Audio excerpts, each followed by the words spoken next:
A star for each of the 17 people who lost their lives. Just over a month after the massacre at Marjory Stoneman Douglas High, the pain here is still raw. But the students who survived didn't miss a beat in demanding stricter gun control. Many are flying to the U.S. Capitol this weekend to take part in a massive protest. It will be Sarah's first time on a plane. She's bringing a new tattoo that commemorates those she's fighting for. Several of the dead were her friends. Joaquin, Helena, Nick, Carmen, and I knew the coaches as well. It's been hard, so I don't know, I guess it's just me being able to say I have 17 angels watching me. On the day of the shooting, there had already been a fire drill at school. The students also knew that they would need to practice their response to an active shooter on campus one day. So when the shooting happened, many people assumed that it was fake, that people were shooting blanks. And I think people didn't take the precautions, like run for their lives, as they would if they had known that it's definitely real. One of those who will be marching in D.C. on Saturday is history teacher Greg Pittman. He recalls the confusion and horror on the day of the shooting.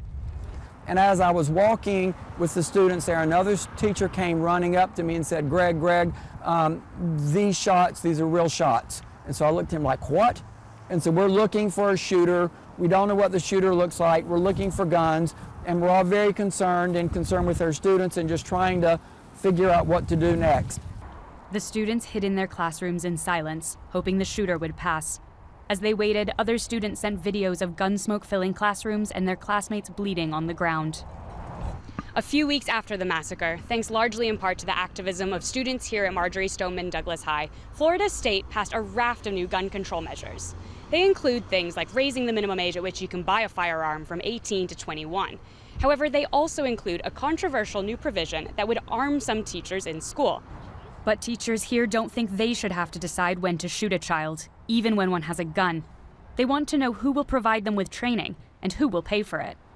We barely have money for paper. We barely have money for just supplies. I've spent over probably $1,000 this year just on little things that my class needed because I can't go to the school with it. The March for Our Lives protest in D.C. is their first step in an uphill battle for stricter gun laws. But these high schoolers are media savvy and riding a wave of unprecedented national attention for their cause. They're going to Washington with a clear message for lawmakers. You better fear their vote, because if you don't decide that it's more important to represent the 325 million as opposed to the few gun manufacturers we have in this country, you all are going to be out of a job. A Florida school reeling from an unthinkable tragedy is taking its fight to the national level to say enough is enough.